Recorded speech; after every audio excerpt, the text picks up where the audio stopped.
Hello people! Tudo bem, pessoal? Aula número 6, vocês concluíram primeiro mês, primeiro módulo e agora vocês já estão prontos a fazer as suas primeiras perguntas em inglês. Nós vamos começar agora a ver como é que se faz perguntas em inglês.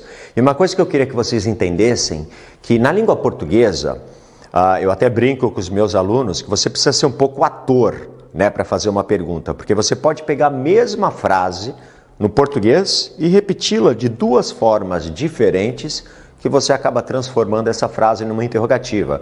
Por exemplo, eu viro para você e digo, você está cansado. Estou afirmando. Agora, se eu mudar um pouquinho só a minha entonação e falar, você está cansado? Vejam o que aconteceu. Eu estou fazendo uma pergunta no português. Em inglês não é assim que funciona. E vejam isso como uma vantagem, porque você nunca irá se confundir quando uma pessoa falar uma frase para você. Você tem absoluta certeza que ela está afirmando, você tem absoluta certeza que ela está perguntando. Por que isso? Porque não existem duas frases iguais. Na língua inglesa, afirmativa é uma frase, interrogativa é outra frase. Ela sempre será diferente. E vamos ver como é que isso funciona. Quero que vocês repitam comigo. You are Brazilian. You are Brazilian. E a segunda frase, she is Canadian. She is Canadian. Olhem bem para essas duas frases. O que vocês notaram em comum? Além das nacionalidades, é claro. Perceberam o quê? Lembram da aula número 1?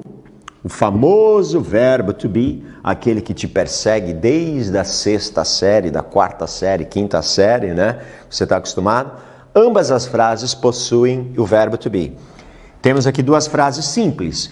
Você é brasileiro ou brasileira, não existe masculino e feminino, nacionalidades, né, em inglês. Você é brasileiro ou você é brasileira. E aqui nesta, ela é canadense. Ela é canadense. Mais uma vez, you are Brazilian, she is Canadian. Mas voltando ao assunto das interrogativas. Então eu tenho duas frases aqui onde eu estou afirmando. Você é brasileiro, ela é canadense. Não adianta tentar mudar a voz. Não adianta fazer uma entonação diferente. Virar e falar, you are Brazilian. Eu não estou fazendo uma pergunta. A pessoa vai até achar estranho. Vai falar, o que aconteceu com a sua voz? Kenny, você está com problema na garganta? Quer um house? Quer uma pastilha? Alguma coisa? E a mesma coisa na de baixo. She is Canadian. Não adianta. Ah, já sei, professor. É só colocar ponto de interrogação no final? Não. Ponto de interrogação não quer dizer nada. Na escrita, né, você pode até ver, mas quando você está falando para alguém, você não fala ponto de interrogação, né? Você não vira para a pessoa e fala, você é casada? Ponto de interrogação. Não, solteira, ponto de exclamação. É lógico que não. Então, como é que funciona na língua inglesa quando eu quero fazer uma pergunta?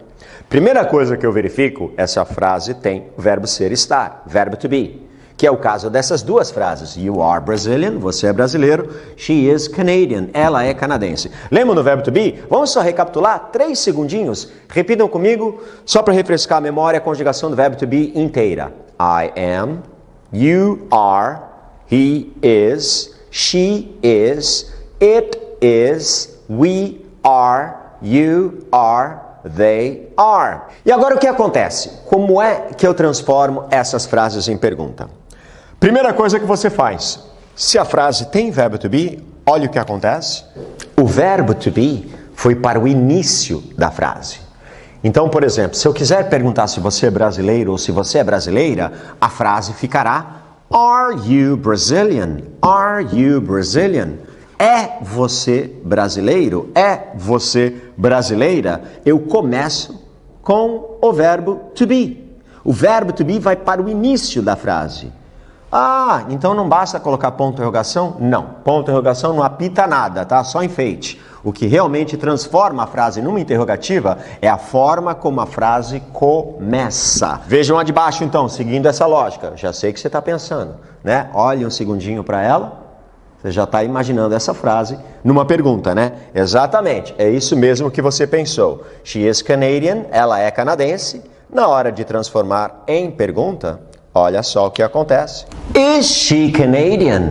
Is she Canadian? É ela canadense? Ela é canadense? Sabe o que é curioso também, gente? Uma vez eu estava pesquisando a língua portuguesa quando eu estava aprendendo e eu estava procurando, não lembro o que, eu queria saber a origem de alguma coisa, né? Então fui pesquisar a gramática, né? Alguma coisa, faz tempo isso. E aí eu descobri, pesquisando uma gramática bem antiga, que a língua portuguesa, antes do Brasil ser descoberto, lá por volta de 1300, 1400, era assim também. Né? Antigamente, os portugueses, a língua portuguesa é tu estás aqui, estás tu aqui. Tu és português, és tu português.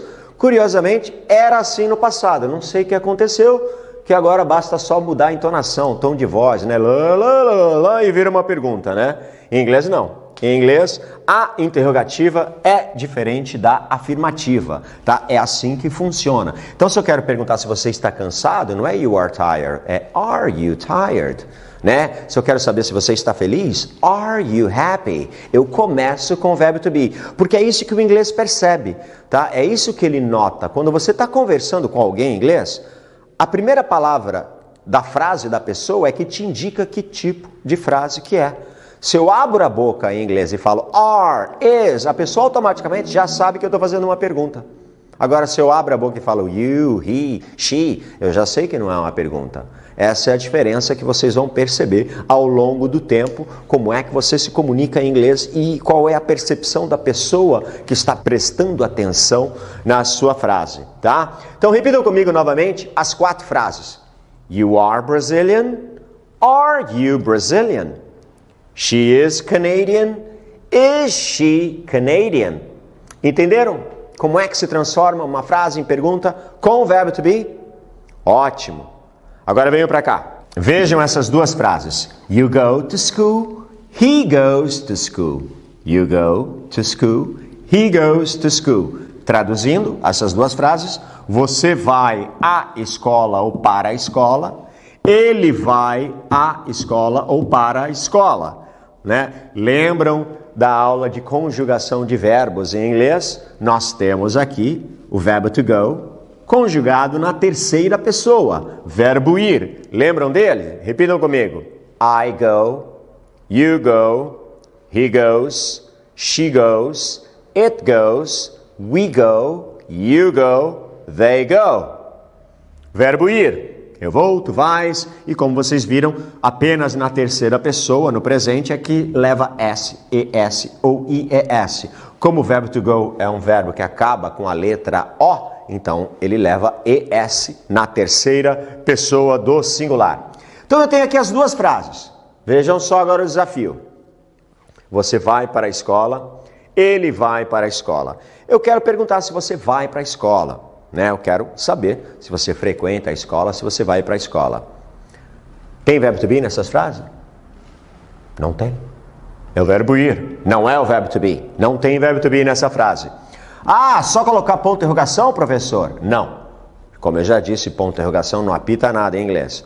Ah, eu vou pegar o verbo to go e colocar no começo da frase? Não. Só o verbo to be tem autorização do Ministério dos Verbos para mudar de lugar, tá? Então o verbo to be, ele vai para frente. Quando não tem verbo to be, tem um problema, né? Agora, eu quero transformar uma frase em pergunta e ela não tem verbo to be. Como é que eu faço? Estou com problema, né?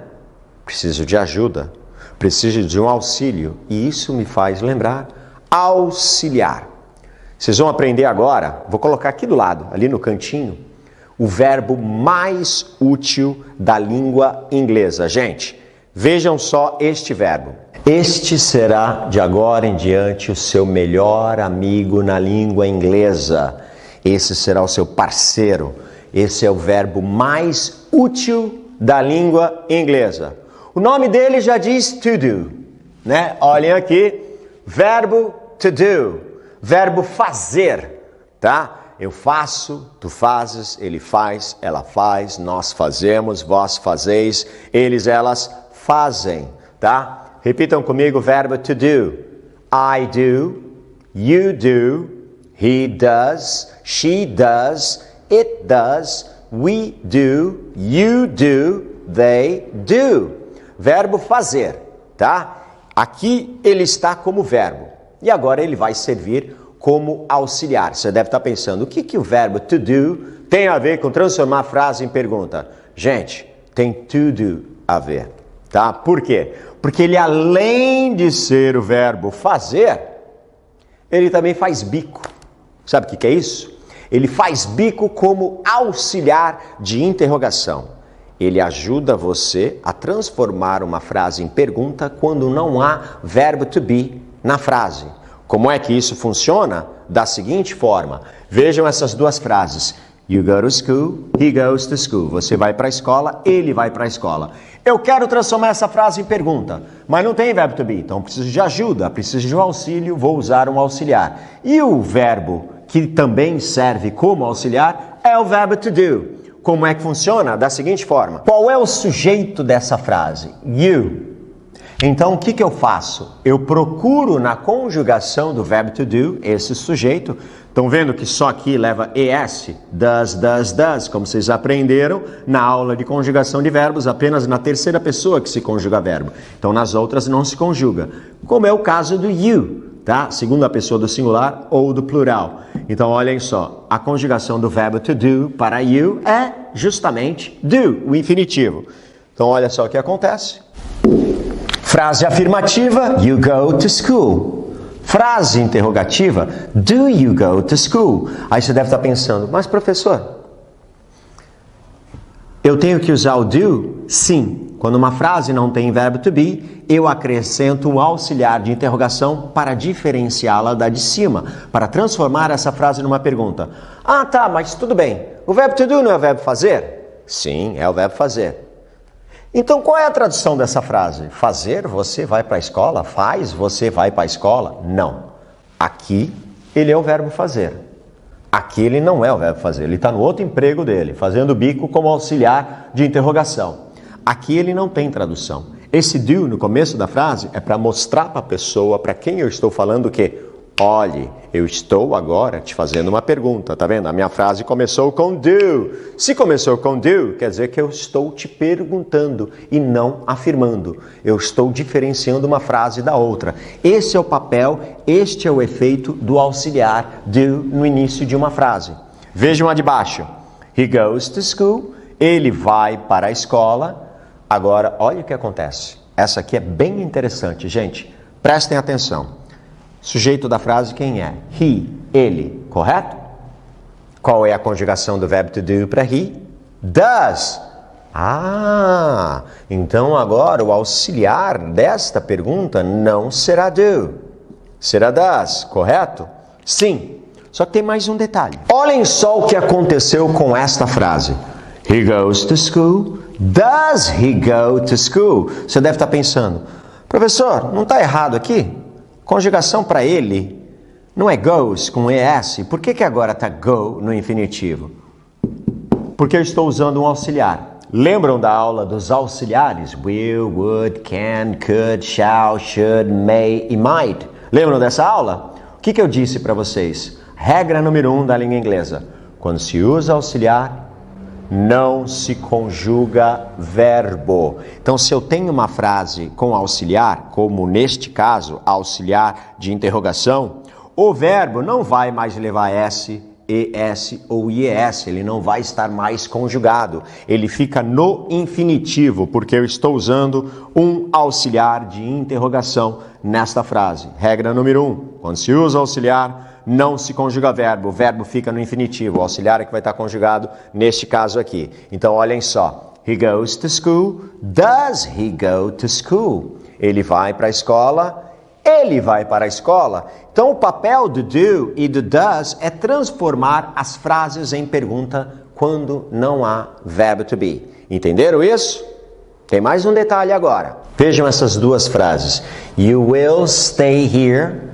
You will stay here. She could go with you. She could go with you. Traduzindo, você ficará, verbo to stay é o verbo ficar, permanecer. Você ficará aqui. Lembra do will, gente? Aula de auxiliares. Will, auxiliar do futuro. É aquele auxiliar que você usa quando você quer conjugar um verbo no futuro. Então você ficará aqui. E a última, essa de baixo, she could go with you. Ela poderia, lembram do could, filho de can com would, como eu falei na aula de auxiliares, né? Could é o auxiliar poder no futuro do pretérito. Então poderia, eu poderia, tu poderias, ele poderia. Então ela poderia ir com você. Ela poderia ir com você. Tem essas duas frases. Aí eu quero transformar essas duas frases em pergunta. Já disse para vocês, não adianta mudar a voz. Segundo, tem verbo to be nessas frases? Não, não tem. Aí você pensa, bom, vou usar auxiliar então? Vou usar o verbo to do, aquele que serve para to do? Não, também não. Sabe por quê? Verbo to do, quando eu uso no começo da frase, ele é um auxiliar, correto? Só que vejam essas duas frases. O que ela já tem? O que está em vermelho? Will e could são o quê? Auxiliares, auxiliares modais, né? Que transformam o verbo da frase ou a conjugação. Então, nessas duas frases, eu tenho uma vantagem. É quase como o verbo to be. Quando uma frase tem verbo to be, eu quero transformar em pergunta, o que eu faço? Eu pego o verbo to be e coloco na frente. Só que essas duas frases, eu já tenho auxiliar. Então, eu não vou buscar um auxiliar para transformar essas frases em perguntas. Quando uma frase já tiver will, would, can, could, shall, should, may, might, né? Quando a frase já tem um auxiliar modal, eu pego este auxiliar e coloco no início da frase. Então, olhem só como ficará essa pergunta. Vejam como é fácil. You will stay here? Will you stay here? Will you stay here? Sempre dando ênfase, né, no início, né? Verbo to be no começo. Are you? Will you? Do you? Né? Aquilo que está no começo da frase é o ênfase, é o que demonstra que a frase está na interrogativa. Então, will you stay here? Você ficará aqui a partir do momento que o auxiliar está no começo da frase. Você que está me ouvindo sabe que eu estou te fazendo uma pergunta. Mesma coisa na segunda. She could go with you. Agora eu estou sugerindo, olha lá, estou afirmando. Ela poderia ir com você. Agora eu pergunto, né? Eu quero perguntar para você. Ela poderia ir com você? Eu não quero que ela fique aqui, eu quero que ela vá com você. Ela poderia ir com você? Olha o que acontece. She could go with you. Ela poderia ir com você. Could she go with you? Could she go with you? Poderia ela ir com você, né? Auxiliar no começo da frase. Então vamos recapitular, gente. Se uma frase tem verbo to be, are, is, vocês vão ver em breve, nós vamos começar a trabalhar com verbos no passado, então não importa que o verbo to be esteja no passado, was, were, vocês vão ver isso em breve, também vai para frente. Se uma frase não tem verbo to be, eu uso um auxiliar. Neste caso, o verbo to do, tá? Conjugado na frente, no início da frase. Lembrando que quando se usa auxiliar, não se conjuga verbo da frase no infinitivo.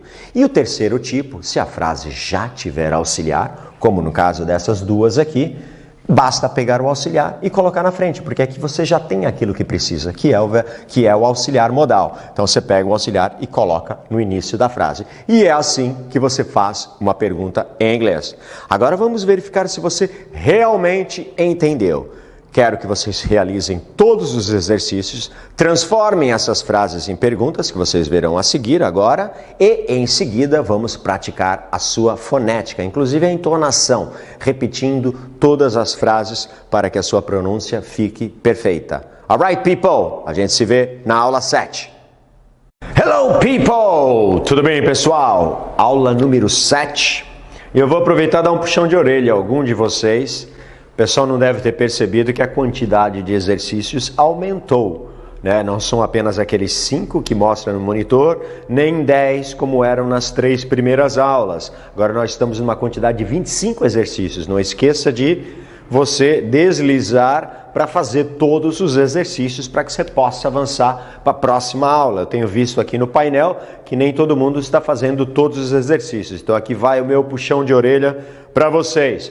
E hoje a gente vai falar de um assunto que está no nosso dia a dia. Quando você liga para alguém, Quando você quer saber o preço de algo, quando você quer saber uma quantidade, né?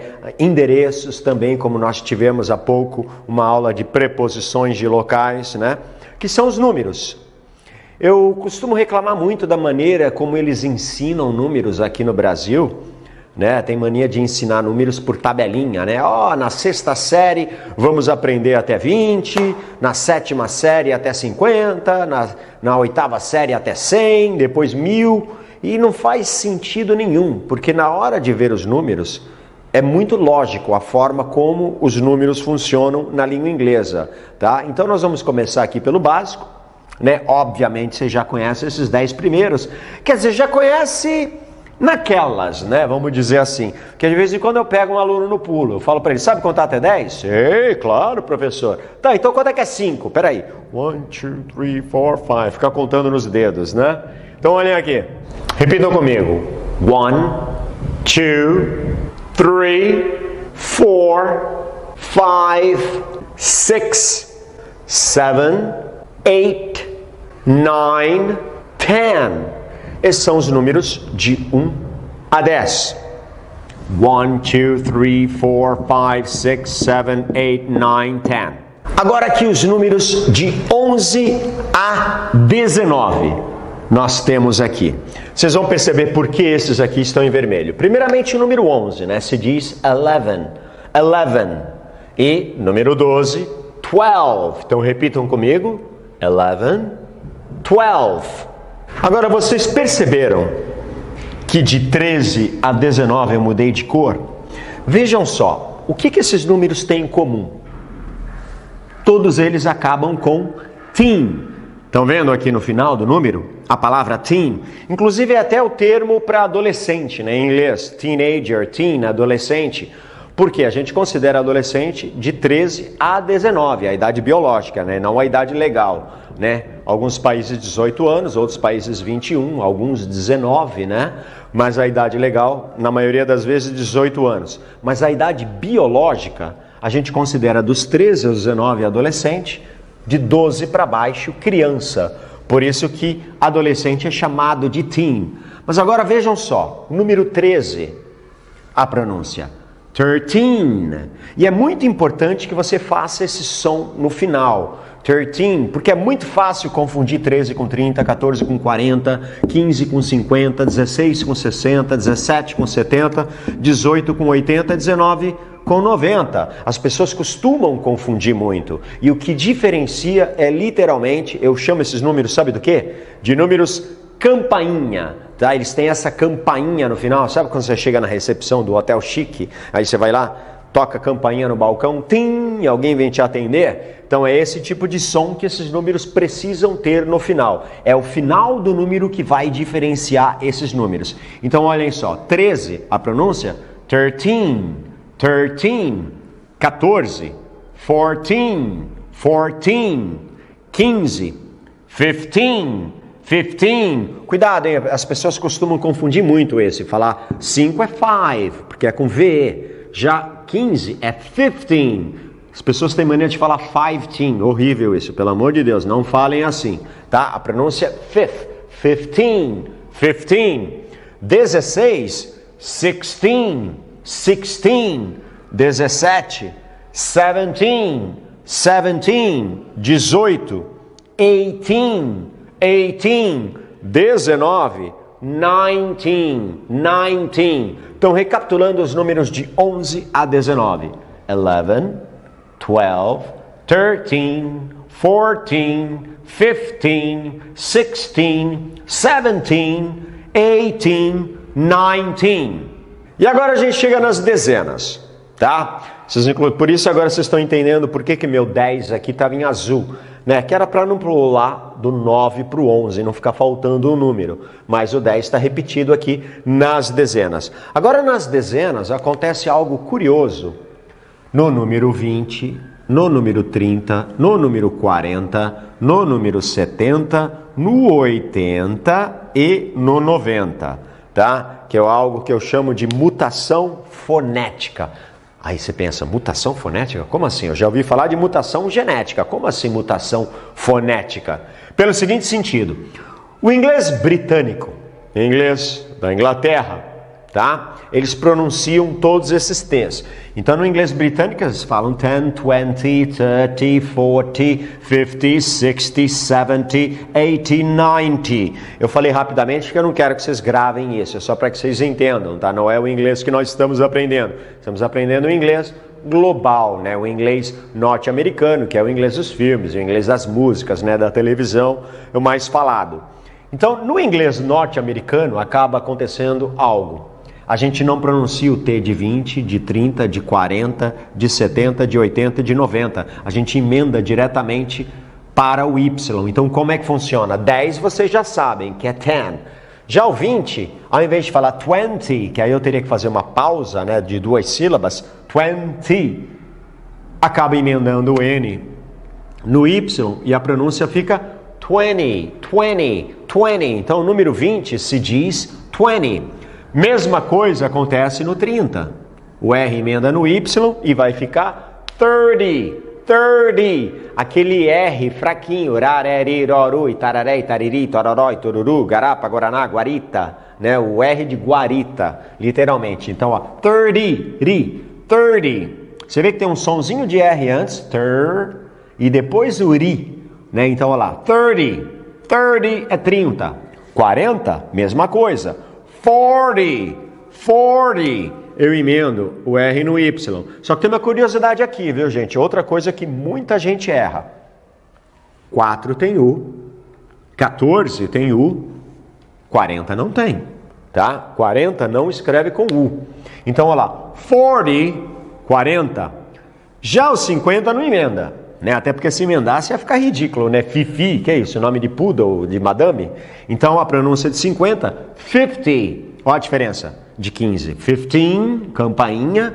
50, 50. 50. 60, mesma coisa, não emenda. 60, 60. 50, 60. 50, 60. 70, emenda. 70, 70. Eu não pronuncio o T e emendo o N no Y. 70, 70, 70. Agora o 80. O 80 é complexo. Por quê? O GH é mudo. E se eu não pronunciar o T, como é que eu vou falar isso aqui? Ei! Não, lógico que não.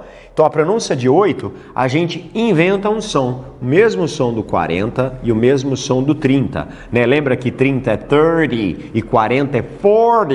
Então no 80 fica 80, né? Aquele som de R fraquinho. 80, 80, 80. E o 90 a mesma coisa também, vai ter que adaptar. Por quê? Se eu não pronunciar o T, e antes do T agora tem uma vogal, a letra E. Então, para falar o som de 90, eu digo 90, 90, 90, 90. Eu emendo o N no Y com esse som de 90. Ah, mas não é igual a 9? Não, 9 é 9. 90, 90. Todos eles têm esse som de I, tirando 10, né, obviamente, 20, 30, 40, 50, 60, 70, 80, 90, tem esse som de I no final. Então, olha lá, 20, 30, 40, 50, 60, 70, 80, 90. Sempre esse som de I, que é a letra Y, no final das dezenas. Diferente dessas aqui, que tirando o 11, 12, tem aquele som de campainha, né? 13, 14, 15, 16, 17, 18, 19, tá? Esses possuem esse som de campainha e as dezenas esse som de I no final. Entenderam? Agora, teoricamente, vocês já sabem contar até 99. Porque na língua portuguesa a gente fala 21, 32, 43, 54, 55, 56. Em inglês não. Em inglês sabe como é que funciona? Vejam só esses exemplos que nós temos aqui na lousa. 20, 21, 32, 43, 54, 65, 76, 87 e 98. Eu poderia ter colocado 99, mas eu tenho toque e aí ia ficar faltando o número, ia faltar um com 8, né? Primeiramente, 20, a gente acabou de ver, se diz 20, corretamente? Agora, olhem só, olha o que eu vou fazer. Eu tenho 20, 30, 40, 50, 60, 70, 80 e 90. Só recapitulando, né, os que nós acabamos de ver. 21 tenho 20, 32 tenho 30, 20, 30... 43 é 40, né? 40. 54, 50. 50. 65, 60. 60. Por enquanto eu estou colocando só as dezenas, né? Cheias. 76, 70. 70. 87, 80. 80. Lembra daquele som de R inventado? 80. E 98, 90. 90. Agora, gente, olhem que fácil.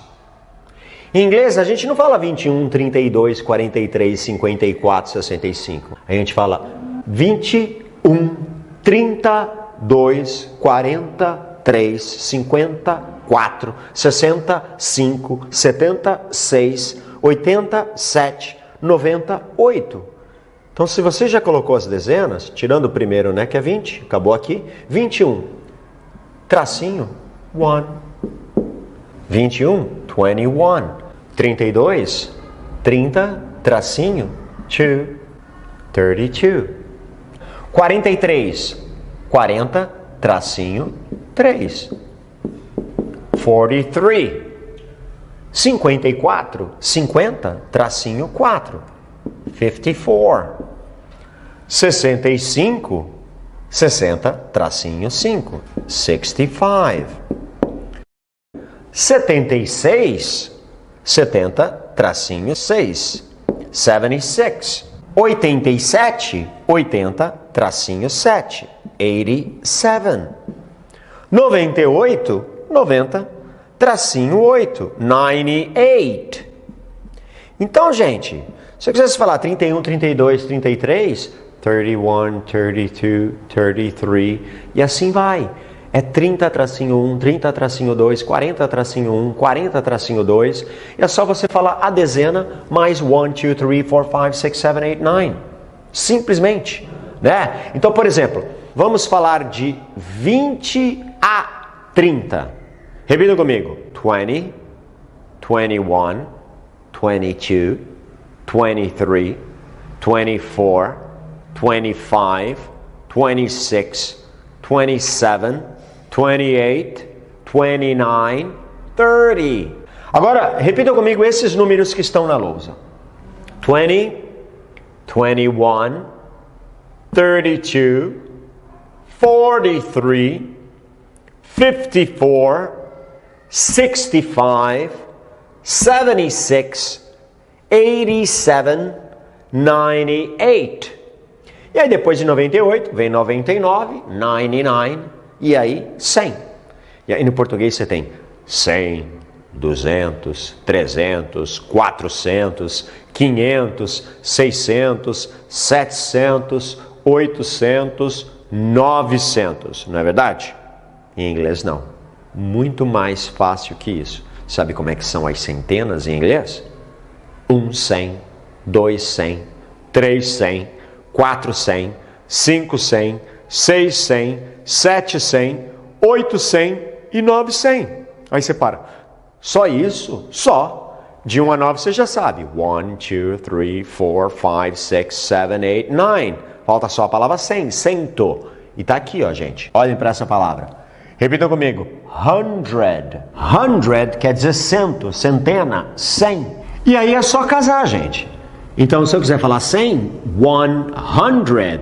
Se ainda tem a vantagem no 100, quando 100, você pode falar tanto 1 como o 1 matemático, né, numérico, ou a, que é o 1 como artigo, né, o 1 gramatical. Então, eu posso falar 100 ou 100, somente para 100, né, 100.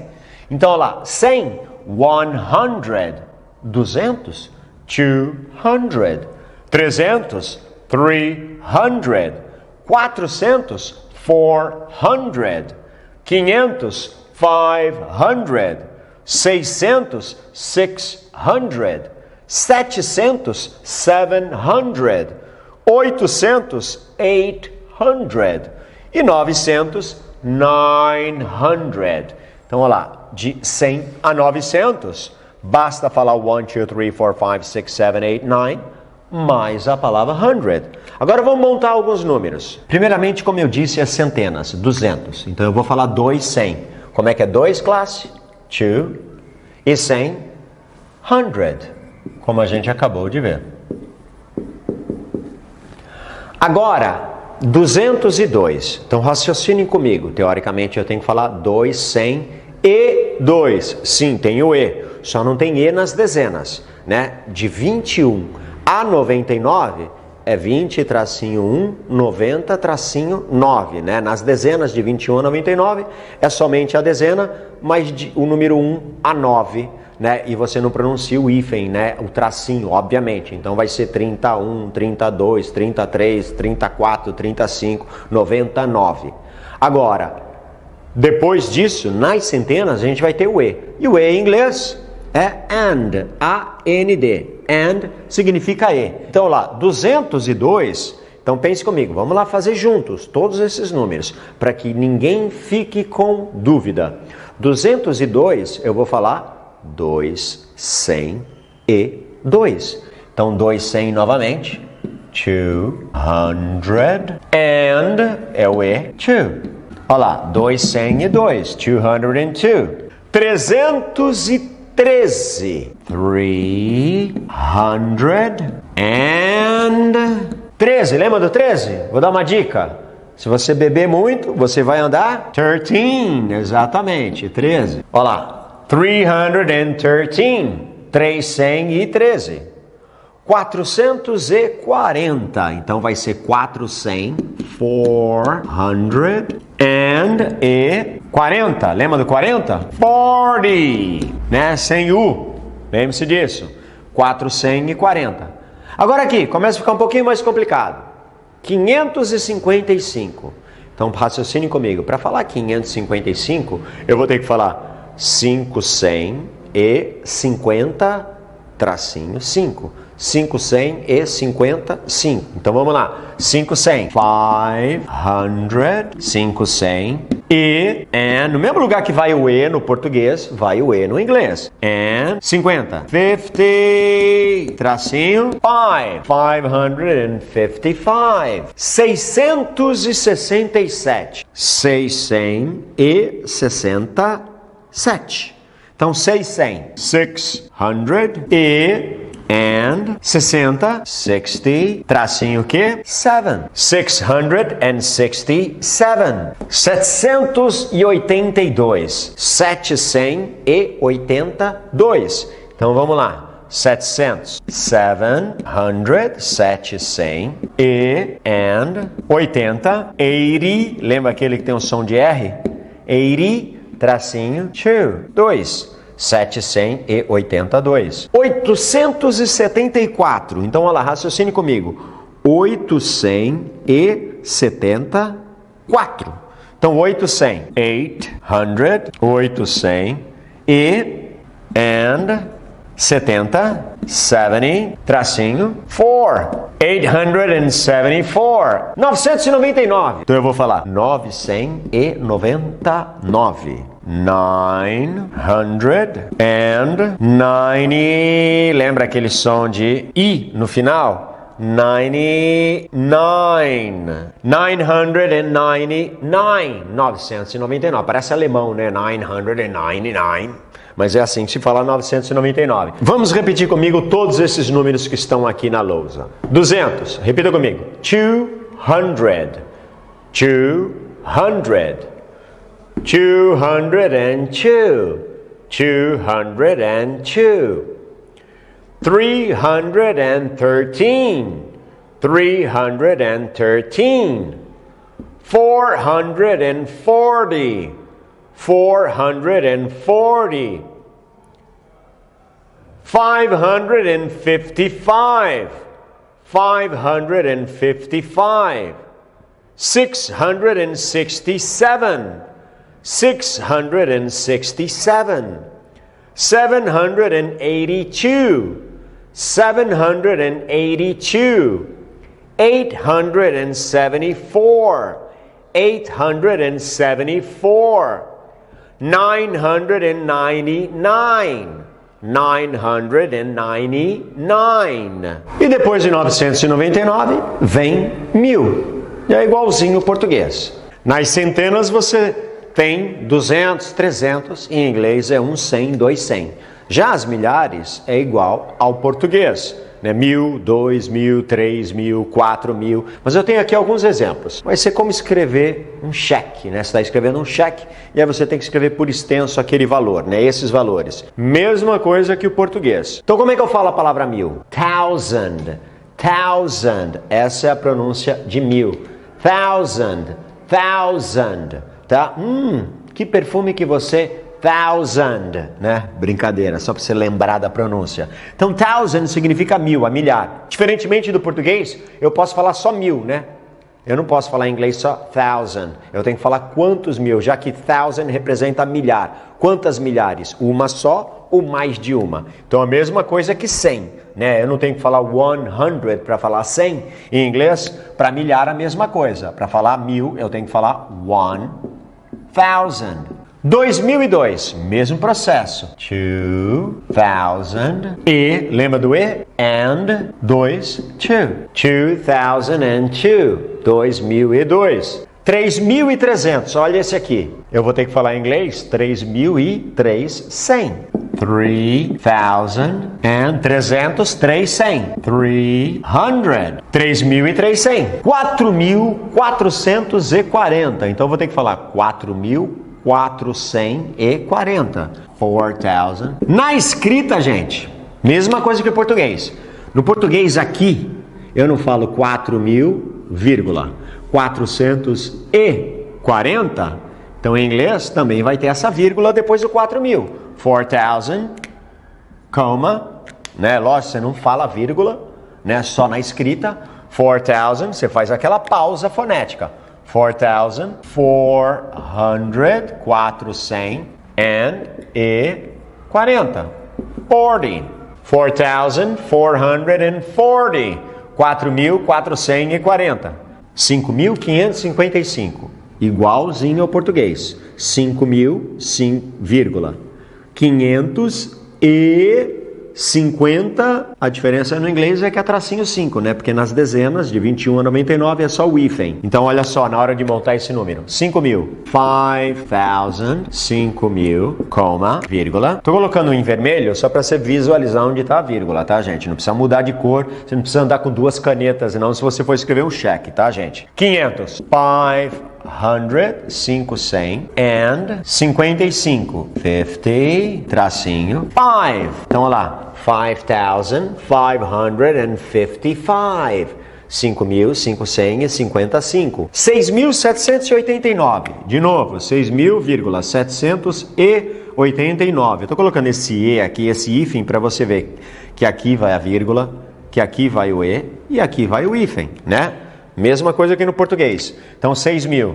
6,000, 700, 700, né? 700 and 89. 80, tracinho, 9. 6,789. 7.890. Então, olha lá, 7.890.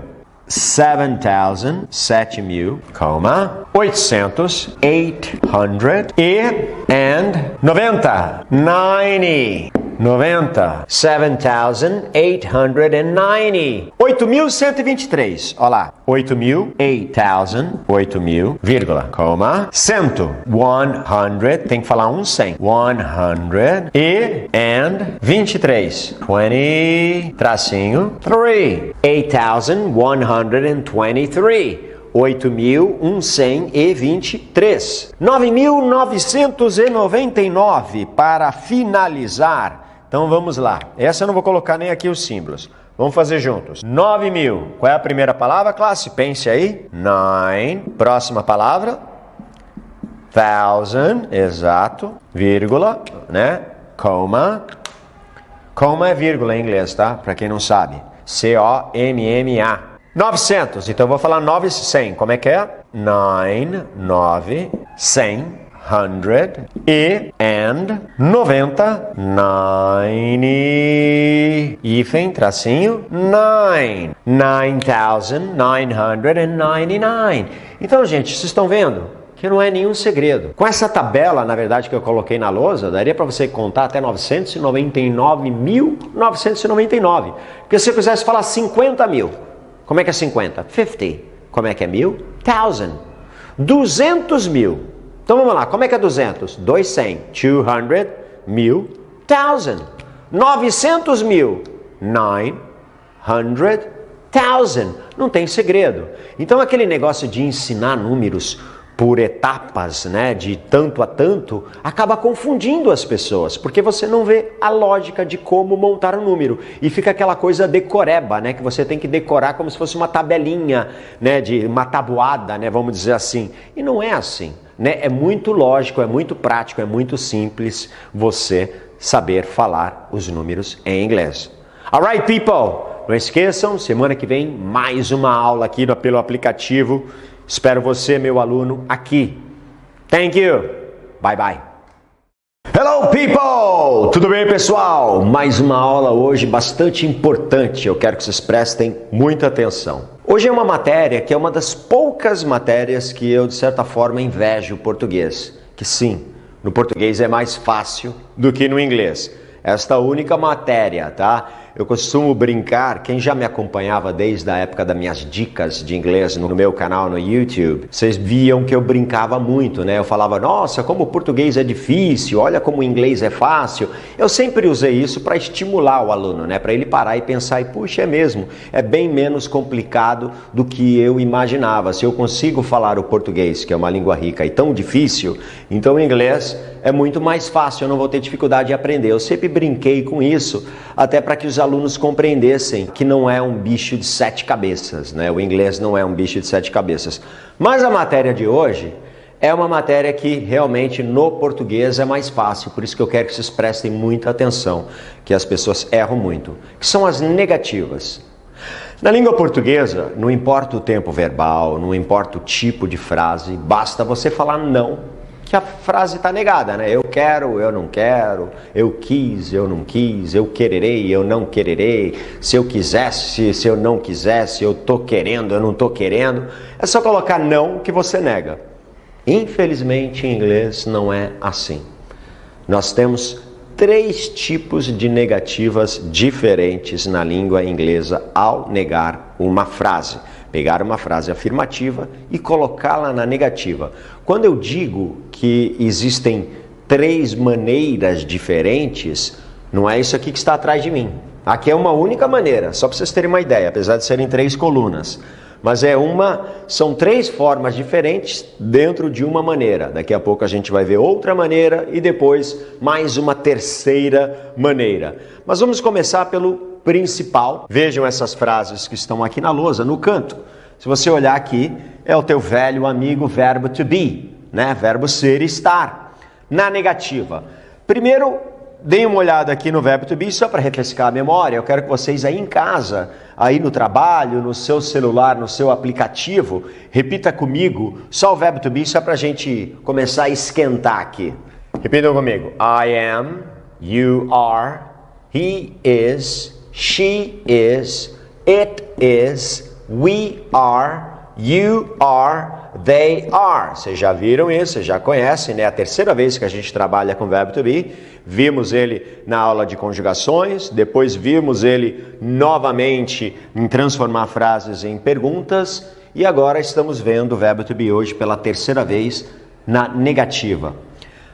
Eu brinco que existem 3 formas de se negar o verbo to be. A forma integral, a forma light e a forma diet.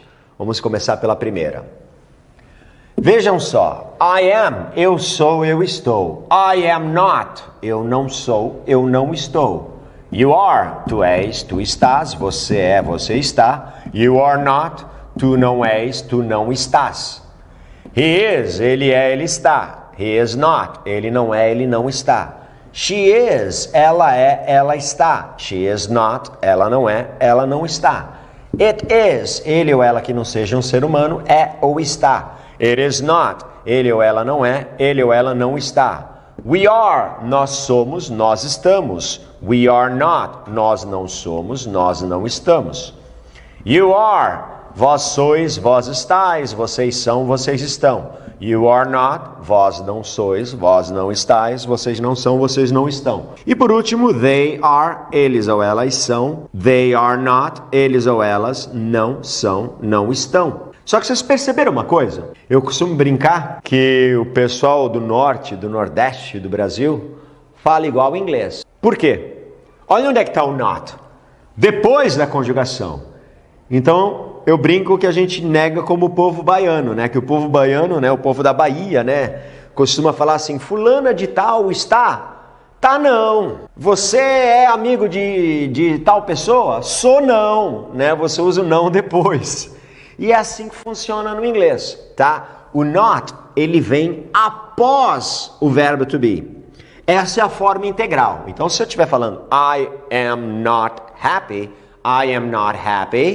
eu não estou feliz, tá? É assim que se nega. Só que essa forma integral é a menos usada das três, tá? Que é a forma integral. Eu costumo brincar que os pais, as pessoas em inglês, só usam o verbo to be na negativa da forma integral é quando você apanha de sílaba. Lembra quando você era criança, apanha de sílaba? Vocês não lembram disso? Né? Quando a mãe vira para você e fala, eu já falei para você não fazer mais isso. Então, na realidade, é quando a gente usa a forma integral do verbo to be, dessa forma. E aí existe uma outra forma, com a contração. Calma, meninas, não é aquela contração de mulher grávida, tá? Contração é quando você pega duas palavras e junta para transformar numa palavra só. Como no português, caixa de água vira caixa d'água, né? D'água é uma contração. E nós temos dois tipos de contração. A contração de sujeito com verbo. Então, olha lá, eu pego o verbo to be. I am vira I'm. You are vira your. Igual o pronome possessivo que a gente vai ver já em breve dentro de algumas aulas. Todos os pronomes. He is, he's. She is, she's. It is, it's. We are, we're. Não é where, eu não confundo com where. Muita gente tem mania de falar where. Where é onde ou aonde. Aqui não, we're. You are, your. Novamente, né? Porque ele repete. E they are, their. Então, olha lá. I'm, your, he's, she's, it's, we're, your, their. Tá? E aí usando not. Veja só. Então eu peguei o sujeito, I, you, he, she, it, we, you, they, mais o verbo to be, am, tirei o a, are, tirei o a, is, tirei o i, are, novamente, tirei o a. E aí eu faço essa contração desta maneira. Então olha só, como é que fica a negativa dessa forma. Muito mais prático, muito mais fácil de pronunciar. Repitam comigo. I'm not, you're not, he's not, she's not, it's not, we're not, you're not, they're not. Lembrando que isso é a mesma coisa, tá? I am not, eu não sou, eu não estou. I'm not, continua sendo, eu não sou, eu não estou. Lembre-se, né? O verbo to be é o verbo ser e o verbo estar, dependendo da sua frase. Então é uma conjugação só para os dois verbos. E aí nós temos a forma diet, que é a mais usada, né? Que é esta que vocês estão vendo aqui. Agora é outro tipo de contração. Porque aqui eu peguei o sujeito e o verbo, juntei numa contração. Agora não, agora eu peguei o verbo e a negativa, o verbo to be, am, are e is, mais a palavra not, e juntei numa única palavra neste tipo de contração. Na primeira pessoa não tem, tá? Por quê? Ficaria impronunciável. Se você parar para pensar, o que é aren't? Que vocês estão vendo aqui. É are mais not. Então o que eu fiz? Eu tirei o o do not. Então imagina se eu fosse, sei lá, pegar o am mais o not tirando o o, né? Tiraria o o Como é que eu vou ler isso aqui? Não dá. Existe uma coloquial, tá? Existe uma forma coloquial. O que eu quero dizer com isso? De vez em quando nas músicas, música, filme também, gíria, você vai ver alguém falando esta daqui. Eu vou escrever até de outra cor, em verde, porque ela não é aceita na gramática, tá? Mas eu vou ensinar para vocês, só para que vocês saibam que é essa aqui, ain't, ain't, ain't. Pegaram o am mais o not e inventaram uma contração informal, ain't, que é tipo, por exemplo, no português, em vez de falar estou aqui, você fala tô aqui, T-O, acento circunflexo no O. Tua professora de português não ensina a falar tô. Se você na sua cartilha, quando era criança, nos seus livros de gramática, você não viu tô em lugar nenhum. Você aprendeu aonde? Na rua, né? Coloquialmente. Que nem eu vou pra praia, né? Que eu falava. Então a mesma coisa acontece com ain't. Tá? O ain't, ele é informal, ele é coloquial, ele é gíria. Você que está aprendendo inglês para uma entrevista de emprego, vai se relacionar com executivos, usar o inglês de forma de trabalho para estudos numa universidade, né? Vai para fora, não use o ain't. Tá? O ain't é usado coloquialmente com seus amigos, no dia a dia. Só essa dica que eu estou dando. E tem uma outra curiosidade. Como o ain't, ele é informal, ele é coloquial, de vez em quando você vê muito nas músicas as pessoas falarem I ain't, you ain't, he ain't, she ain't, it ain't, we ain't, you ain't, they ain't. Usa ain't para todos, porque já que ele não existe, como é que vão criar regras qual pessoa pode usar e qual pessoa não pode? Isso não é uma novidade não, você pega uma música da década de 50, do Elvis Presley, se não me falha a memória, que ele fala he ain't nothing but a hound dog, né? Ele fala he ain't, né? Isso lá na década de 50, 60. Então para você ver há quanto tempo que usam essa gíria, vamos dizer assim. Mas vamos voltar para esse tipo de contração. Então olhem só, o I não possui. Mas todos os outros sujeitos, como são apenas duas conjugações, are e are aqui embaixo, e o is na terceira pessoa, juntou o are mais not, ficou aren't. Aren't. Juntou is mais not, ficou isn't. E agora vamos repetir todos eles, exceto o primeiro, tá? Porque agora é a parte de ensinar inglês corretamente, tá? Como é na gramática, como é na vida real. Então, olha lá. Repita comigo. You aren't. You aren't. He isn't, he isn't, she isn't, she isn't, it isn't, it isn't. Vocês vão ver que daqui a pouquinho, quando nós estivermos no intermediário, vocês vão começar a ter algumas dicas de fonética, né, em inglês. E aí vocês vão ver que palavras curtas, palavras pequenas, de uma sílaba só, que acabe com a letra T de tatu, se a palavra que vier a seguir começar com uma vogal, ele deixa ter som de E e passa a ter som daquele R fraquinho, rareriroru. Então aqui você vai perceber que na realidade, dito em velocidade, se fala it isn't, que nem a iris do olho. Então ela it isn't, it isn't. Então mas vamos lá falando pausadamente. It isn't, we aren't, you aren't, you aren't, they aren't, they aren't. Então, este é o verbo to be negado. Forma integral, verbo to be mais not. Forma light, contração de sujeito mais verbo to be e o not em seguida. E a forma diet, tá? Que é a contração do verbo to be mais o not contraído vira aren't, isn't, tá? Lembrando do ain't informalmente na primeira pessoa. Agora vamos ver isso na prática, como negar então uma frase com o verbo to be. Então nós temos aqui duas frases. Vejam só. You are happy today. You are happy today. E a última, she is tired tonight. She is tired tonight. Primeira frase, você está feliz hoje. Você está feliz hoje. E ela está cansada esta noite, hoje à noite, né? Ela está cansada esta noite, hoje à noite. Então agora nós vamos negar essas duas frases. Você não está feliz hoje e ela não está cansada essa noite. Então olha só o que acontece. Vamos colocar as três formas. A integral. You are not happy today. Você não está feliz hoje. Usando not. Lembrando, depois do verbo to be. O verbo to be é assim. Vocês vão ver que daqui para frente não será mais assim.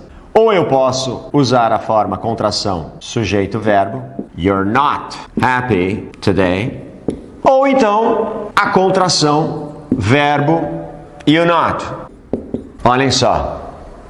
You are not happy today. You're not happy today. You aren't happy today. As três formas estão corretas. É assim que se nega uma frase com o verbo ser e estar na língua inglesa. Olha a última. She is tired tonight. Mesma coisa. Eu vou deixar você observar essa frase um pouquinho. Vou deixar você observar. Olhe para esta frase. Fique imaginando mentalmente. Não precisa fazer nada. Daqui a pouco vocês vão ter um monte de exercícios para fazer. Então você não precisa fazer nada agora. Olhe para a frase. Visualize na sua cabeça como é que eu diria que ela não está cansada essa noite. Tá? A noite promete. Olha lá, ela não está cansada. Então vamos lá. A forma integral. She is not tired tonight. A forma contraída de sujeito e verbo. She's not. Parece nome de sanduíche, né? She's salada. She's bacon. She's not. She's tudo. She's not tired tonight. E a forma contração verbo e negativa. She isn't tired tonight. Então, olha lá, vamos dar uma olhada nas três frases. Foi isso que você imaginou há alguns segundos atrás? Então, ótimo. Você pegou o espírito da coisa, como se nega uma frase com o verbo to be na língua inglesa. Então, olha lá, a frase original, she is tired tonight. Na hora de negar, she is not tired tonight. She's not tired tonight. E she isn't tired tonight. É assim que se nega uma frase com o verbo to be. E essa foi apenas uma das três maneiras de se negar uma frase. Estão preparados para o resto? Assimilaram isso? Verbo to be se nega usando a palavra not. Lembrando que a negativa vem depois da conjugação. Não esqueça disso, tá? A não ser que seja contraído, que aí é uma coisa só, como é aqui, isn't. Mas não deixa de estar depois, né? Se você parar para olhar a contração, está depois. E as outras duas formas? Vem comigo, vamos ver como é que fica agora. Peguei a mesma frase, né? E coloquei em dois sujeitos diferentes. You live in Miami. You live in Miami. She lives in Miami. She lives in Miami. Você mora em Miami. Ela mora em Miami. Agora eu quero negar. Eu quero falar, você não mora em Miami. Ela não mora em Miami. Só que eu tenho um problema. Não tem verbo to be aqui. E não adianta fazer como muita gente faz, né? Dois erros gritantes que as pessoas cometem em inglês. Preste atenção. Quando quer falar uma frase negativa, ou a pessoa usa a palavra no, N-O, né? Tem gente que acha que é só falar assim, you no live in Miami. Não, isso é horrível falar assim. Dói até o ouvido, gente. Pelo amor de Deus, não façam isso, tá? Não, o no, N-O, quer dizer não, mas ele não serve para conjugar, ele não serve para negar uma conjugação, tá? O no é usado para resposta, yes and no, tá? Ele não é feito para conjugações, então não adianta usar no. Ah, então é igual o verbo to be, usa not, you live not, ou you not live. Não, também não. O verbo to be, apenas o verbo to be se nega usando not, tá? Apenas ele. Então, neste caso, nestes dois exemplos que estão aqui na lousa, você não mora em Miami, ela não mora em Miami. Se eu quiser negar, sabe o que eu vou ser obrigado a fazer? Chamar o meu melhor amigo. Quem é o teu melhor amigo da língua inglesa? O bom e verbo to do. Aquele que serve para to do mesmo. Lembram dele? Porque ele, além de ser o verbo fazer, ele também é auxiliar de interrogação. Lembra? Ele faz bico como auxiliar de interrogação, e ele ainda arruma um tempinho, sabe para quê? Para virar um auxiliar de negação, para te ajudar a negar uma frase quando não tem verbo to be. Frase que não tem verbo to be, eu quero colocar na negativa, o próprio do, auxiliar do, não o verbo fazer, mas sim o auxiliar, se transforma numa negativa. Observem aqui, pessoal. Repitam comigo. I do not, you do not, he does not, she does not, it does not, we do not, you do not, they do not.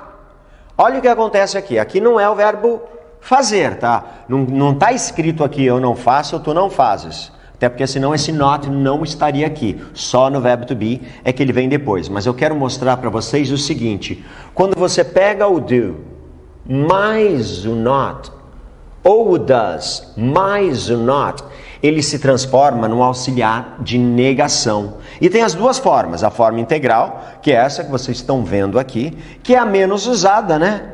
Como eu brinquei lá de apanhar de sílabas, né? É menos usada, só quando você quer enfatizar palavra por palavra, é que você vai usar dessa forma, né? Ou então, esta forma que vocês estão vendo aqui. Repitam comigo. I don't, you don't, he doesn't, she doesn't, it doesn't, we don't, you don't, they don't. Tá? Vejam só o que acontece. Do mais not vira don't. Does mais not vira doesn't. E isso aqui, I don't, you don't, he doesn't, she doesn't, it doesn't, we don't, you don't, they don't. Sabe o que quer dizer isso aqui? Eu não, tu não, ele não, ela não, nós não, vós não, eles, elas não. Isto aqui é o meu não, é o meu auxiliar de negação. Como assim? Se eu quiser negar essas frases, tenho duas formas, né? A forma integral, que volto a repetir, quase ninguém usa. You do not. Normalmente essa forma integral é colocada em contratos, em placas, né? Não estacione aqui, né? É uma forma diferente de escrever não estacionar, não entre, não é permitido fazer tal coisa. E aí quando for uma escrita formal, aí você usa essa forma. You do not live in Miami. Olha lá o que está escrito aqui. Você não mora em Miami. Isso aqui é o meu não. Essa é a minha negativa para uma frase que não tenha verbo to be. Ou a forma mais usada, a forma que todo mundo usa, que é a contraída. O do mais not vira don't. D-O-N apóstrofe T. You don't live in Miami. Repitam comigo. You do not live in Miami. Ou you don't live in Miami. Em ambas as frases eu estou falando você não mora em Miami. Agora, olhe que interessante a próxima frase. Ela mora em Miami. Vamos negar essa frase. She does not live in Miami. Ou, a forma mais usada, she doesn't live in Miami. Perceberam uma coisa? Ela mora com S no final. Porque o verbo acaba com E, terceira pessoa leva S. Lembra da aula de conjugações?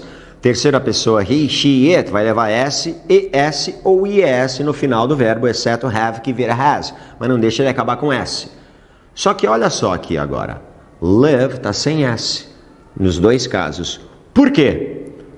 Porque eu estou usando o auxiliar de negação. Não importa que seja auxiliar modal, não importa que seja auxiliar de pergunta, não importa que seja auxiliar de negação, auxiliar de enfermagem, auxiliar de escritório, auxiliar do que for. A regra número 1 no inglês é, quando se usa auxiliar, não se conjuga verbo. Então o verbo vai ficar no infinitivo, sem S, sem ES, sem IES. Ele vai ficar no infinitivo, porque quando se usa auxiliar, não se conjuga verbo. Eu estou usando um auxiliar de negação. Aqui agora, o do e o does, eles não estão como verbo fazer, e sim como a negativa da frase, o auxiliar de negação da frase. Então, you do not live, you don't live, she does not live, she doesn't live. Então essa é a segunda forma. Quando uma frase tem verbo to be, eu nego o verbo to be junto com o not. Lembrando que o not vem depois. Quando uma frase não tem verbo to be, eu pego a conjugação do verbo to do e does, né? E acrescento not, contraindo, vira don't ou doesn't, como auxiliar de negação para qualquer verbo. Primeira forma, verbo to be, nego o próprio verbo to be. Segunda forma, não tem verbo to be, eu uso o auxiliar de negação, que é o do ou does. Contraído, uso ele na negativa. Agora a terceira forma, eu acho que antes de eu falar, você já vai perceber. Olha a primeira frase. You will buy a house. You will buy a house. Segunda frase. He could stay home. He could stay home. E terceira frase. She might go to the beach. She might go to the beach. Olhe bem para essas frases. 1, 2, 3. 1, 2, 3. O que as três têm em comum? Vocês já tiveram essa matéria. Por isso que eu criei o aplicativo desta maneira. Você só vai para a aula 2 quando você terminar todos os exercícios fonéticos e gramaticais. Só vai para a aula 3 quando terminar a 2. Só vai para a aula 4 quando terminar a 3 e assim por diante. Então eu tenho certeza que você já teve esta aula. As três frases possuem auxiliar. Will, auxiliar do futuro. Could, auxiliar do poder no futuro do pretérito. E o might, auxiliar que substitui o advérbio talvez, na língua inglesa. Né? Então, olha lá. Você comprará uma casa. Ele poderia ficar em casa. Aí você fala, por que aqui é house e aqui é home? Porque home é sua, house é dos outros. Então aqui ele comprará uma casa, ainda não é dele. E você, quando se trata de casa como objeto, por exemplo, minha casa é grande, minha casa é pequena, minha casa é amarela, minha casa é branca, minha casa é nova, minha casa é velha. Você se refere à casa como um objeto, vou comprar a casa, vou vender a casa, estou me referindo a ele como objeto. Aí você fala house. Agora quando eu falo eu estou em casa, você fala home, porque a home é sua, house é dos outros. Eu estou em casa, I'm home. Eu vou para a casa da Mary, eu vou para Mary's house. Vocês vão aprender isso já em breve, como usar o pronome possessivo oculto. Então, como a casa não é sua e sim da Mary, você não vai falar Mary's home. Você vai falar Mary's house, né? A casa da Mary. Mas aqui, ele poderia ficar em casa. Eu usei home porque é a casa dele. Porque se eu usasse house aqui, quer dizer que ele poderia ficar na minha casa. She might go to the beach. Ela talvez vá para a praia. She might go to the beach. Ela talvez vá para a praia. Eu ensinei para vocês que quando uma frase não tem verbo to be, eu acrescento o auxiliar. Mas aqui eu não vou acrescentar auxiliar. Por quê? Porque eu já tenho auxiliar. Então eu vou negar aquilo que eu já tenho. Já que eu tenho auxiliar na minha frase, eu vou colocar esses auxiliares na negativa. E como é que eu faço isso? Assim. Olhem aqui os 8 principais auxiliares modais, né? Will, que vocês já aprenderam, futuro. Would, futuro do pretérito. Can, poder no presente. Could, poder no futuro do pretérito. Shall, haver no presente, apesar de indicar uma ação futura, né? Should, dever no futuro do pretérito. May, dever no presente. E might, talvez. Na hora de negar, eu posso usar a forma integral, olhem só. Will mais not, would mais not, can mais not, só que escrito junto. Porque como can acaba com N e not também começa com N, ficaria estranho falar can not. Então, cannot se diz grudado, né? Como se fosse o som de um N só, mas se escreve junto. Então, olha lá, cannot. É o único deles que escreve junto, tá, gente? Na hora de colocar da forma integral. Recomeçando, só para a gente não perder aqui o espírito da coisa. Will not, would not, cannot, could not, shall not, should not, may not e might not. Olhem só. Todos eles usando not depois, exceto can, que escreve junto. Cannot com 2 N's, hein, gente? Não esqueçam disso. Cannot. Ou então, a forma contraída, que é a mais comum. E aqui eu quero que vocês observem vários detalhes. Eu coloquei o will not contraído em verde e o cannot contraído em verde. Por quê? Porque eles são irregulares. Olha o que aconteceu com o will not. Não parece que deixaram cair no chão e depois remontaram errado? Colaram errado, colocaram o super bonder e ficou errado? Porque tem um O aqui que os outros não têm da negativa, né? O will não tem O. E normalmente você tira o O. Então olha lá, won't é a negativa de will. Então se eu tenho um auxiliar will numa frase, na hora de negar, ou eu digo a forma integral, will not, ou eu falo won't. Então won't é a negativa do futuro. I will go, eu irei. I won't go, eu não irei, eu não vou. Wouldn't é a junção de would mais not. I would go, eu iria. I wouldn't go, eu não iria. Ó a pronúncia, wouldn't. Você vai no dentista e ele pergunta, o que está doendo? Wouldn't. Tá? É o dente que está doente, que está doendo. Então, olha lá, wouldn't. Por que eu coloquei o can't em verde? Sabe por quê? Porque se você parar para pensar, o que é essa contração? Eu escrevo o auxiliar, né, o would, mais o not, tirando a letra O. Então eu coloco o N apóstrofe T. Só que o can, ele já tem N. Então eu só coloco apóstrofe T na hora de negar. Can't, por isso que ele é irregular. Senão ele teria dois N's apóstrofe T. Aí ficaria igual a forma integral quase, né? Então olha lá, can't, C-A-N apóstrofe T. Couldn't, could mais not fica couldn't. Você mastiga com o quê? Couldn't. Então, olha lá. E aqui risco. Por que aqui risco? Não existe contração de shall not. Sempre será shall not separado. E não junto, nem contraído. Should not tem. Shouldn't. May not também não tem. Separado. May not não existe contração. Might not também não tem. Então, vai continuar sendo might mais o not separado, forma integral. Então, olha lá, will not vira won't, would not vira wouldn't, cannot, escrito junto, contraído vira can't, could not, contraído vira couldn't, shall not fica assim, should not vira shouldn't, may not não tem, might not não tem. Aí você fala, nossa, que confuso.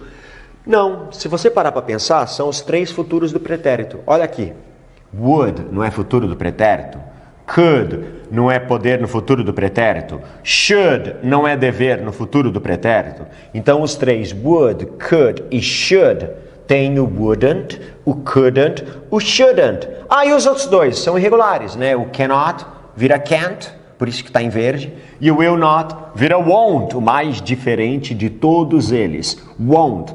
Então, os únicos que contraem de fato, de forma correta, é o would, o could e o should, que vira wouldn't, couldn't e shouldn't, tá? Se você está tendo dificuldade, você pode voltar, você sabe que nas aulas você pode voltar. Vai lá na aula de auxiliares que você irá ver todas as conjugações. You will buy a house, he could stay home, she might go to the beach. Como é que eu nego essas frases? Fácil.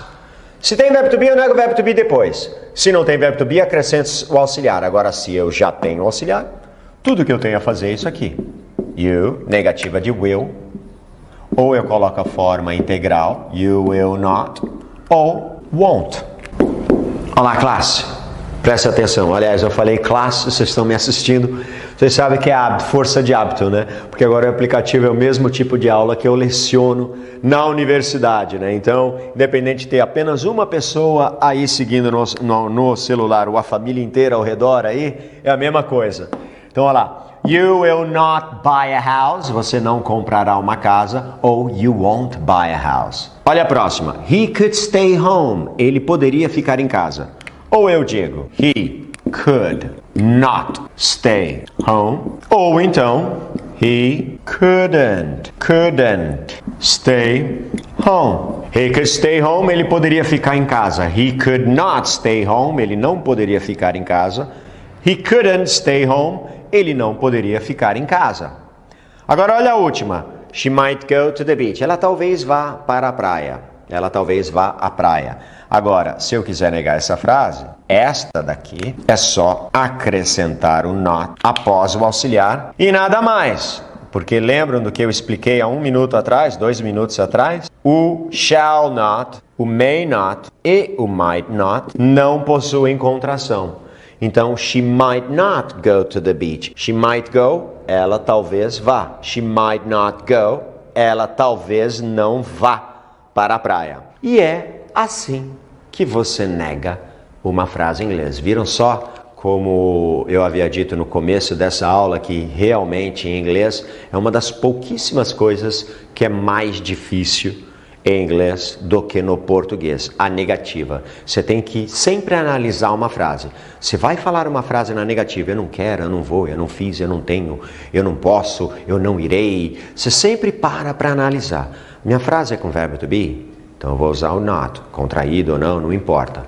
Minha frase não tem verbo to be, opa, tenho que usar um auxiliar de negação. Ah, peraí, a minha frase já tem auxiliar, então eu vou negar o auxiliar que eu já possuo. Então vamos praticar agora? Agora a gente tem aí 50 práticas de negativas, 25 de gramática e 25 de fonética, até que você esteja 100% em negativas. Semana que vem tem mais, people. Thank you. Bye bye. Hello, people! Tudo bem, pessoal? Uma aula muito importante hoje. Hoje a gente vai ver diversos pronomes da língua inglesa, uma coisa que causa muita confusão. Nós temos aqui os 4 principais tipos de pronomes em inglês. E muita gente confunde esses pronomes com esses e esses pronomes principalmente com estes aqui. A gente vai falar de cada um deles individualmente. Vocês já aprenderam esses pronomes na primeira aula, mas hoje nós iremos utilizá-los novamente para que você possa fazer o comparativo dos pronomes pessoais, personal, com objective, com os pronomes objetivos ou pronomes de objeto, como eles são chamados, tá? Porque a tradução é a mesma, gente. Esse é o problema. Então, como nós já havíamos visto, I significa eu, you, tu ou você, segunda pessoa do singular, he significa ele, terceira pessoa do singular masculina, she significa ela, terceira pessoa do singular feminina, it, ele ou ela, quando não se trata de um ser humano, lembram? We significa nós, primeira pessoa do plural, né? Lembra do Obama? Yes, we can. You significa vós ou vocês, por isso que ele repete aqui, porque pode ser tanto segunda pessoa do singular, como segunda pessoa do plural. E they, lembram desse aqui, que tem um som mais de D com língua presa? They, eles ou elas, para tudo, seres humanos ou não, masculino ou feminino, eles ou elas, they. Bom, agora olhem aqui esta coluna. Quero que vocês repitam comigo. Vamos lá. Me, you, him, her, it, us, you, them. E sabe que esses pronomes significam a mesma coisa. Ah, como assim, professor? Se I significa eu, me também significa eu. You repete, né? Tu ou você, tu ou você. He significa ele. Him também significa ele. She, ela. Her também significa ela. It, ele ou ela. It, ele ou ela repete. We, W-E significa nós. E us também significa nós. You, vós, vocês, e aqui repete vós, vocês. They, T-H-Y, quer dizer eles ou elas. Them, com M no final, também significa eles ou elas. Então agora acabou de dar um nó na cabeça de vocês, né? Quando é que eu uso um, quando é que eu uso outro? Preste bem atenção no que eu vou falar agora. Frase número 1. Pronomes pessoais só podem ser usados se estiverem conjugando um verbo na frase. Então, quer dizer, para que eu use I, you, he, she, it, we, you, they, eu tenho que estar conjugando um verbo com esses sujeitos. Porque se eu não estiver conjugando um verbo, aí eu tenho os pronomes objectives, pronomes objetivos. Pronomes objetivos são usados quando não estiverem conjugando um verbo na frase. Então, quer dizer, por mais que eles tenham a mesma tradução, quando eu estou conjugando o verbo, eu uso o pronome pessoal. Quando eu não estou conjugando o verbo, eu uso pronomes objetivos, pronomes de objeto. Vamos ver alguns exemplos aqui agora. Classe, vejam essas 3 frases bem simples. Quando é que a gente usa pronome pessoal e quando é que a gente usa pronome de objeto? Então vamos lá. Eu moro com ela. Eu moro. Eu, o sujeito, está conjugando o verbo morar. Eu moro. Então, neste caso, eu vou usar pronome pessoal, personal. I live com, with. Agora, esse ela, eu não posso usar she. Por que eu não posso usar she? Porque neste caso, este ela não está conjugando nenhum verbo. Então, neste caso, eu vou usar pronome objetivo, pronome objective. I live with her. Eu moro com ela. Esse her é o ela, né, o sujeito, terceira pessoa do singular feminina, só que nesse caso, objetivo, de objeto. Porque nesse caso eu não estou conjugando o verbo. I live with her, eu moro com ela. Ah, mas qual é a tradução de her? É ela, gente, é a mesma tradução. Agora olha a frase de baixo. Ela mora comigo. Essa frase tem uma coisa engraçada também, curiosa. Mas vamos lá, passo a passo. Ela mora. Sujeito ela está conjugando o verbo morar. Ela está fazendo uma ação. Ela o que? Ela mora. Então, she lives... Com S, lembram da aula de conjugação de verbo? Terceira pessoa conjuga verbo, né? Agora, comigo. Aqui é uma curiosidade. Em inglês, não existe comigo, contigo, consigo, conosco, convosco, com eles, com elas. Não existe. Em inglês, literalmente, sabe o que a gente fala? Com eu, com tu, com ele, com ela, com nós. Tu vai com eu vou com tu, ela vai com nós. Literalmente é assim que se fala em inglês. Porque não existe esse pronome comigo, contigo, consigo. Então é com quem? Com ele, com quem? Com ela, com quem? Com eu, com tu. O comigo, né? Significa com eu. Só que esse eu está conjugando verbo? Não. Então eu não posso usar I. Eu não posso usar pronome pessoal. Eu vou usar pronome objetivo. Me. Então, olha lá. She lives with me. Ela mora comigo. Ela mora com eu. Tá? Neste caso. Isso vale também porque você deve estar pensando o seguinte agora. Ah, então é só contar no final da frase? Ah, é fácil. Quando estiver no final da frase, eu uso o pronome objective? Não necessariamente. Olha a próxima frase. Você vira para mim e pergunta, quem é que mora aqui? E eu te respondo, eu e ela. Eu e você, você e eu e ele, eu e ela. Esse eu aqui, classe, está conjugando algum verbo? Não. Então, eu não posso usar I, eu tenho que usar me. E, em inglês é and, como vocês já viram, inclusive na aula de números, eu e ela. E esse ela está conjugando algum verbo? Também não. Então, neste caso, her. Me and her, eu e ela. Então não importa onde o pronome esteja na frase, se ele não estiver conjugando o verbo, eu uso o pronome objective, pronome objetivo, pronome de objeto, tá? É muito importante, gente, não adianta entender, eu sei, você aí no seu celular, você aí no seu iPad, você deve estar pensando, ah, que fácil, já entendi. Negativo. Agora, eu vou precisar também de algo de vocês. Você precisa decorar esses pronomes. Não tem jeito. Você tem que sempre decorá-los em dupla. Né? Repita comigo. I, me. You, you. He, him. She, her. It, it. We, us. You, they, them. Você tem que saber quando não é um, é o outro, tá? Qual se refere a qual? Quando eu estiver conjugando o verbo, eu uso I. Quando eu não estiver conjugando o verbo, eu uso me. Isso vale também, por exemplo, eu viro para você e pergunto, quem é que mora no Rio de Janeiro? Você não pode levantar a mão e falar, ai o quê? Tá doendo aonde? Não, você não está conjugando o verbo nessa frase. Então você vai me responder o quê? Me. Eu. Só que você vai usar me. Por que você vai usar me? Porque você não está conjugando o verbo, você só está falando eu.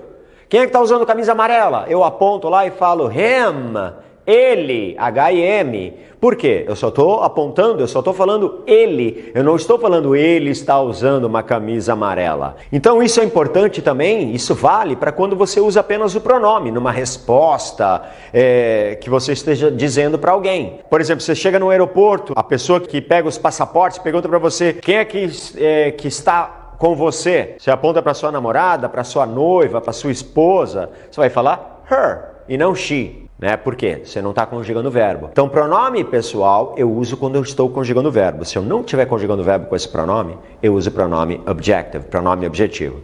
Entenderam? Agora, gente, os mais difíceis, não em inglês, estou sendo sincero, não é que eles são difíceis na língua inglesa. Eles são difíceis de compreender devido à riqueza da língua portuguesa. A língua portuguesa, eu sempre brinco que a língua portuguesa é difícil, né? Inglês é fácil, português é difícil. Por quê? A língua portuguesa é mais rica que a língua inglesa. Só para vocês terem uma ideia, enquanto nós temos 1, 2, 3, 4, 5, 6, 7, 8, nós temos 8 pronomes em inglês possessivos. Para cada um desses, vocês têm no mínimo 4. Né? Pronome possessivo para a primeira pessoa. Você tem o meu, minha, meus, minhas. 4. Masculino, masculino singular, feminino singular, masculino plural, feminino plural. Esse aqui então, nossa, esse aqui eu fiquei louco quando eu fui a primeira vez que eu vi na língua portuguesa. Porque, ó, se eu considerar que your é pronome possessivo de tu, então é teu, tua, teus, tuas. 4. Ah, não, mas eu não falo tu, né? Normalmente gaúcho fala tu, santista aqui também em São Paulo fala tu. Eu prefiro falar você. Então você ganha mais 4. Seu, sua, seus, suas. Já são 8 ao total. Ah, mas ele repete aqui embaixo. Lembram? Então quer dizer, desses 8, pode ser também vosso, vossa, vossos, vossas. Já são 12. Ah, mas eu não falo vós, eu falo vocês. Então de quem é? De vocês. Olha lá, vocês têm 13 traduções só para uma palavra na língua portuguesa. Em inglês é uma só. Então olha só. My, pronome possessivo de primeira pessoa. Tudo que pertence a I é my. Your, pronome possessivo de segunda pessoa. Tudo que é teu, tua, seu, sua é your. His, pronome possessivo de terceira pessoa masculina, do singular. Tudo que pertence a ele é his. His car, carro dele. His house, casa dele. Her, pronome possessivo feminino, terceira pessoa singular. Tudo que pertence a ela é her. Her hair, cabelo dela. Her eyes, os olhos dela. Her name, o nome dela. Her house, a casa dela. It's. Tudo que pertence a it, ele ou ela que não seja um ser humano, é its. Olha o próximo, esse aqui. Our, pronome possessivo da primeira pessoa do plural. Tudo que pertence a we, nós, é our, né? Our house, nossa casa.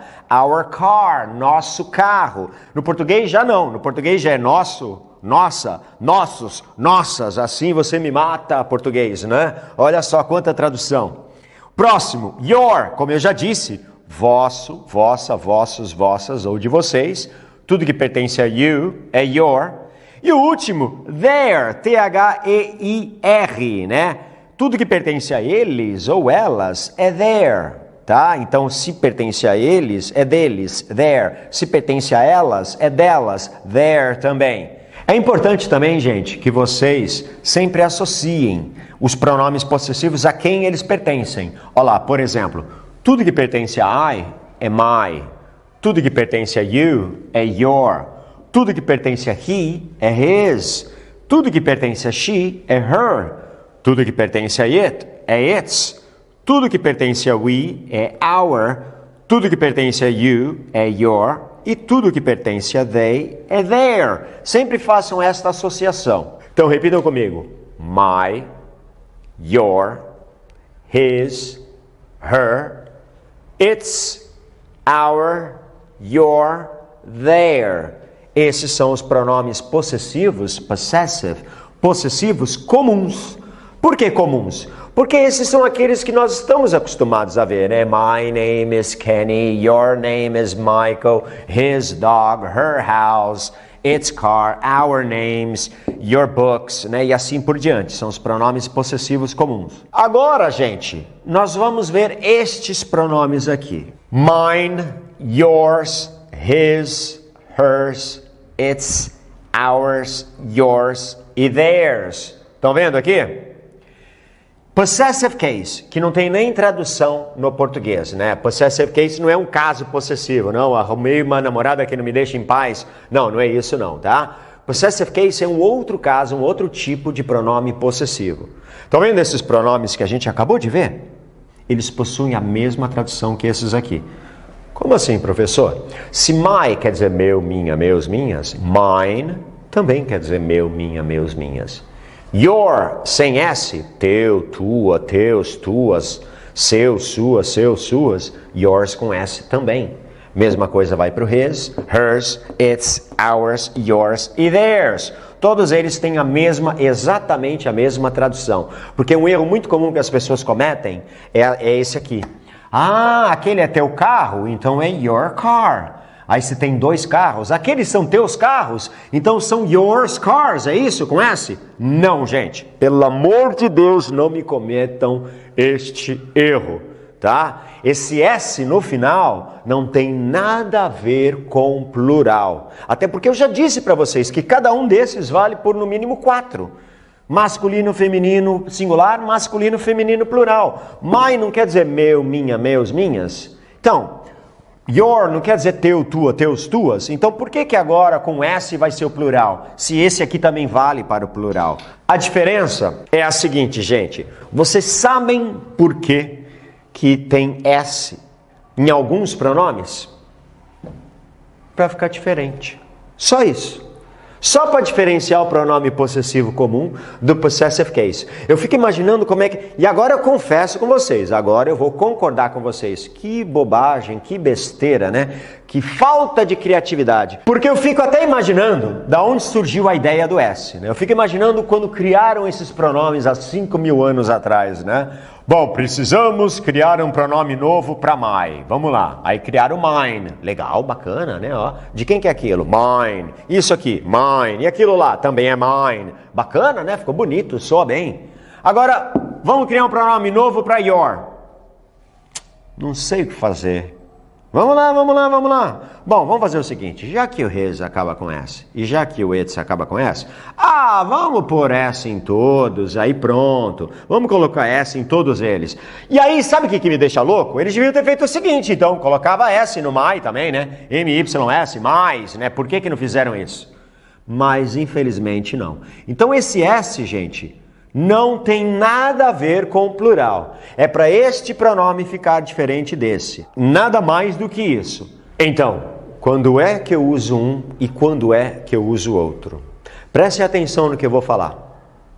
Pronome possessivo comum, possessive, pronome possessivo comum só pode ser usado antes de um substantivo. Como assim, professor? Para que eu fale my, eu tenho que dizer o que é mine, o que pertence a mim. Então, para usar my, eu tenho que falar o que é meu. My house, minha casa, my car, meu carro, my book, meu livro, my name, meu nome. Mesma coisa vale por your car, teu carro, your house, tua casa, your name, teu nome. Mesma coisa vale para todos os outros. Então, pronome possessivo comum, eu só posso usar se tiver um substantivo aqui, ó. Eu tenho aqui, ó. Eu tenho que falar o que é meu, o que é teu, o que é dele, o que é dela, o que é nosso, o que é vosso, o que é deles e o que é delas. Eu tenho que usar o pronome possessivo comum antes do substantivo. Porque se não tiver substantivo depois do pronome possessivo, aí eu vou usar o possessive case, o outro tipo de pronome possessivo. Então, o pronome possessive case é usado quando não existir um substantivo depois do pronome possessivo. Vamos ver alguns exemplos. Esse é meu carro. Esse carro é meu. Meu carro é azul. E o meu é azul. Prestem atenção. Vamos ver os pronomes possessivos que nós iremos usar. Esse é meu carro. Então eu estou usando um pronome possessivo, meu o quê? Carro. Pronome possessivo antes do substantivo. This is my car. Olha o que aconteceu, gente. This is my car. Esse é meu carro. Usei pronome possessivo comum. Por quê? Porque ele está antes do substantivo. Tá? Depois do pronome possessivo comum, eu tenho que falar o que é meu. Neste caso, o que é meu? O carro. Agora, olha a próxima frase. Tem outra maneira de falar. Em vez de falar esse é meu carro, eu posso falar que esse carro é meu. Então, olha só o que acontece nessa frase. This car, esse carro, is. Só que agora, meu. Esse meu não tem substantivo depois. Então, neste caso, eu uso o possessive case, que ao invés de my, vai ser mine, aquele que não tem S, né, que deveria ter também. Se eu tivesse inventado a língua inglesa, mas quando eu nasci já era assim. Então vamos lá. This car is mine. Esse carro é meu. Olha a próxima. Meu carro é azul. Você pergunta para mim que cor que é teu carro? Meu carro é azul. Tudo bem. Meu carro. Então, pronome possessivo antes do substantivo. Então, neste caso, eu vou usar My car is blue. My car is blue. Meu carro é azul. Pronome possessivo comum antes de um substantivo. Essa aqui é interessante por um outro detalhezinho. O meu é azul. Você vira para mim e pergunta, meu carro é branco e o teu? O meu é azul. Tá vendo esse o que a gente usa no português? Ele não existe no inglês. Por quê? Você nunca vai usar artigo antes de um pronome possessivo. O, meu, a, minha, os meus, as minhas. Você nunca vai usar artigo. Sabe por quê? Por causa daquilo que eu já disse para vocês. No português vocês têm 4. Masculino, feminino, singular, masculino, feminino, plural. Em inglês não. É um pronome para cada um. É dividido igualmente. Cada sujeito tem o seu pronome. Então não tem diferença entre masculino, feminino, singular ou plural para pronomes possessivos. É um pronome só. Então você nunca vai usar artigo. Tem gente, eu já vi frases que dói até o ouvido, né? Em vez de falar o meu, falar the my, né? Ou the mine, Nossa Senhora. Nunca façam isso. Não se usa artigo na frente de pronomes possessivos. Então, se eu quisesse falar em inglês o meu é azul, eu teria que falar meu é azul. Teu é branco, meu é azul, dela é vermelho, dele é amarelo. Você já começa diretamente no pronome possessivo. Não se usa artigo na frente deles. Então esquece esse o. Então eu estou dizendo meu é azul. Classe, meu o quê? Você sabe que eu estou falando de carro, mas está escrito carro aqui? Eu falo carro, meu carro é azul igual a de cima? Não, eu só falei que o meu é azul. Então, neste caso, eu não posso usar my. Não posso usar my. Por quê? Porque não tem substantivo depois. Então, eu vou usar o possessive case. Mine is blue. Mine is blue. Meu é azul. Então, não é igual os pronomes pessoais e objetivos. Não é porque está no final da frase vai ser pronome objetivo. E não é porque está no final da frase que vai ser possessive case. Apenas no final da frase. Não, pode ser no começo também. Você tem que seguir a regra. Então, recapitulando, gente. Os pronomes pessoais eu só posso usar se eu estiver conjugando o verbo. Se eu não estiver conjugando o verbo, eu uso os pronomes objetivos, pronomes de objeto. Os pronomes possessivos comuns eu só uso quando existir um substantivo depois dele. Quando eu falar o que é meu, o que é teu, o que é dele, o que é dela, depois do pronome. Caso contrário, eu uso o possessive case. Tá? Lembre-se disso. E essa matéria, eu sei que é muito bonito na teoria. Já entendi. Essas 4 frases que o professor acabou de falar, eu já entendi. Mas não. Isso é necessário muito estudo. Vocês precisam praticar, decorar estes pronomes. As crianças no Canadá, por exemplo, começam a ter uma noção real desses pronomes. Elas ficam uns 2 anos em cima disso, né? A primeira série, a segunda série todinha, para finalmente começar a terceira série usando todos os 4 tipos de pronomes corretamente. Então você precisa trabalhar em cima disso. Nós vamos fazer agora diversas atividades. Vocês vão ter 25 exercícios para poder identificar qual frase está usando os pronomes corretamente e depois fonética. Mas além dos exercícios, é sempre importante estudar os pronomes em duplas. Como a gente fez com os pronomes pessoais, vamos fazer agora com os pronomes possessivos antes de terminar a nossa aula. Repitam comigo. My, mine, your, yours. His, his, her, hers, its, our, ours, your, yours, theirs. All right, people. Não esqueçam, semana que vem tem mais uma aula. Thank you. Bye bye.